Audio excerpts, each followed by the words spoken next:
Welcome to a new episode of Farm Like a Hero, folks. I'm Richard Perkins. Today I'm here with Sandra Wens of Paardebloemhoeve in Belgium. That's a 40-hectare diverse farm, and it's the collaborative effort of Sandra and his partner Pauline and her mother and stepfather.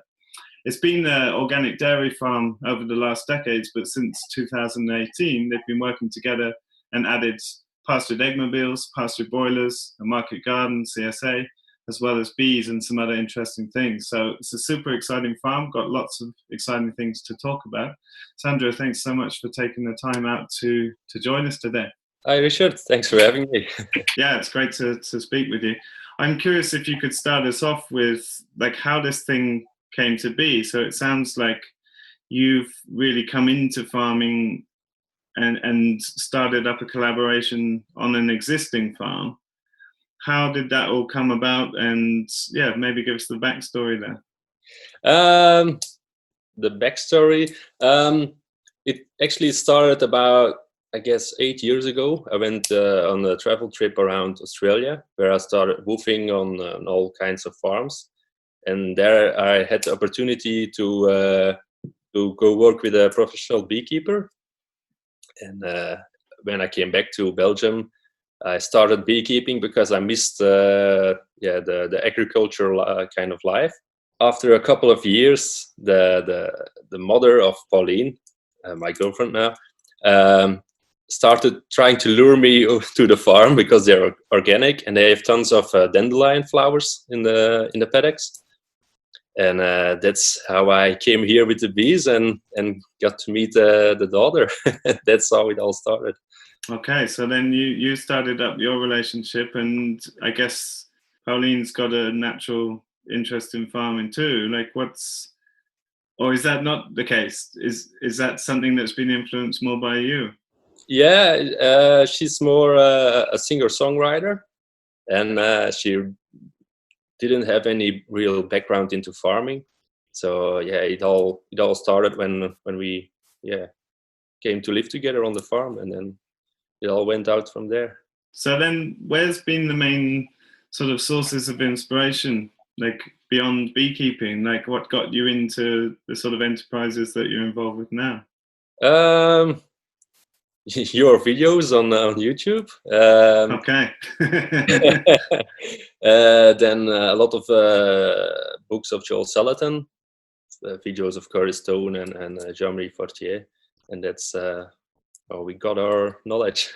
That's awesome. And I've been looking through your Instagram. You've got a beautiful Instagram of what's going on at the farm. I really recommend people have a look at that.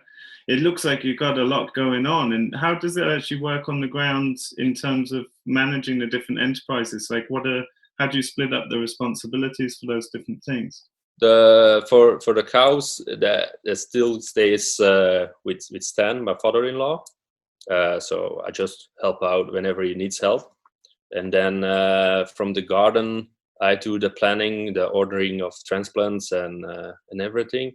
And the chickens is kind of something everybody looks at. And my girlfriend collects all the eggs every day. And then the feeding and adding water and all, that's our job, or my job. Nice. And just describe it for people who are just listening to this. Like how many hens, what size market garden have you got going on there? We have 2 chicken mobiles from Hundermobile, and they have 200 chickens each, layer hens. And then the market garden is around 1 hectare. This year we started with broilers. For now, only 1 pen. But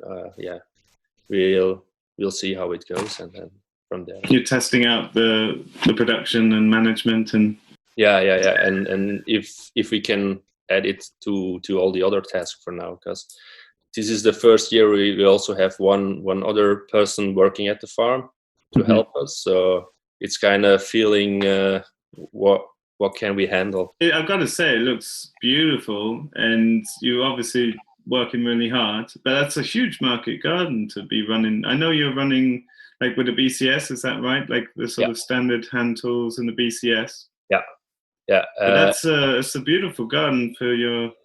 Is that like you hadn't gardened before, right? The only gardening experience was in Australia, working on an organic vegetable and herb farm. Okay, so you got some on the ground stuff and then really learned a lot from online. Yeah, that's correct. Yeah. That's amazing. Like, it looks beautiful. It looks like you've been at it a long time. I'd like to start hearing about your eggmobiles. Is that right? It's a German company that makes those. Yeah, that's correct. Yeah. Yeah. And I understand they're fairly expensive investment. Maybe we can talk a bit about that, but they're pretty interesting model to look at, because a lot of people have had trouble with our style eggmobiles with their regulations in different countries. And I know that model it's really built specifically for like the middle of Europe's regulations, you could say. Like here in Sweden, we have different regulations on top of the European ones.